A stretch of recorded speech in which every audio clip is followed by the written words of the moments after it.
Portugal arrives at this 2026 World Cup, considered one of the most complete teams on the planet. But there is something that no one is telling you out loud. They have been promising the same thing for years, and they always stay in the same place. That is exactly what makes this World Cup different, because this time, the time has run out. We are not talking about a team under construction. We are talking about a generation that is already at its peak. Bernardo Silva, Bruno Fernandes, Vitinha, Ruben Dias, Nuno Mendes, and heading it all, Cristiano Ronaldo at 41 years old, preparing to play his 6th World Cup. The same man who started this path when most of his current teammates were teenagers. The question is no longer whether Portugal has the team. That is out of the question. The question is whether Portugal has what cannot be measured, whether it has what no statistic can guarantee. Portugal is not a historic team in major world tournaments. That is the data their fans prefer not to remember. Their best result in a World Cup was 3rd place in 1966, the year of their debut with Eusebio as the protagonist. Since then, in nearly 6 decades, they have not been able to surpass that ceiling.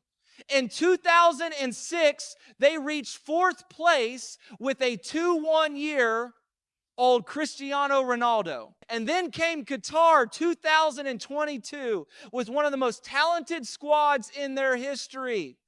They beat Ghana, thrashed Uruguay, qualified, and in the round of 16, they destroyed Switzerland 6-1 with Gonzalo Ramos in place of Cristiano scoring a hat trick that shook the world. Portugal was a candidate. There were no doubts until Morocco arrived. 1 goal, just one. And the most talented squad in Portugal's history was eliminated in the quarterfinals. Ronaldo left the stadium with tears in his eyes. The image went around the world, and many believed it was the end, but it wasn't, because after Qatar came something no one expected with such force. Roberto Martinez arrived, and with him came a version of Portugal we hadn't seen before.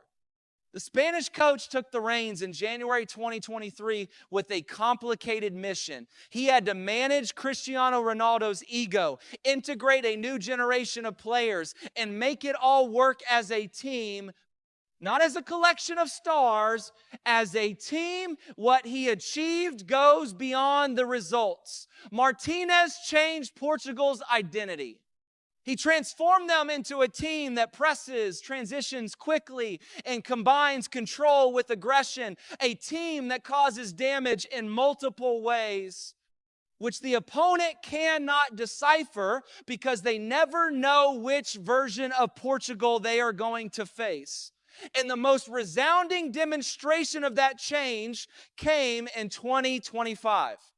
Portugal won the UEFA Nations League. 9 matches, 22 goals, eliminating Croatia, Denmark, and in the semifinals, Germany. In the final against Spain, it was a match of another level.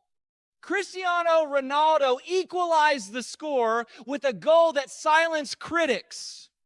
Nuno Mendes neutralized Yamal without much difficulty, and in the penalty shootout, Diogo Costa stopped Alvaro Morata's shot to give Portugal the title.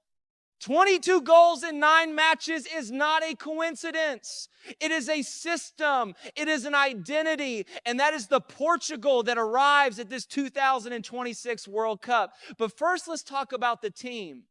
Because if there is something this team has in abundance, it is arguments on paper. The Portuguese midfield is probably the best in the tournament. There is no other way to say it.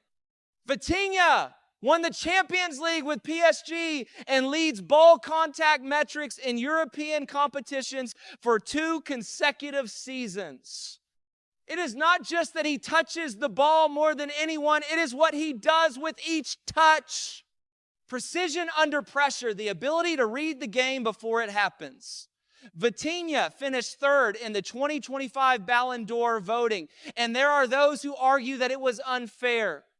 And in this 2026, he is having a season very similar to the previous one, showing that what he did last year is not a coincidence. By his side, Bruno Fernandes, the Manchester United captain, the man who dragged his club back to the Champions League practically alone for entire seasons. As a United player in difficult years, when the team was a shadow of what it was, Bruno remained decisive. That says a lot about his nature. He doesn't need the ideal context to perform. He creates the context.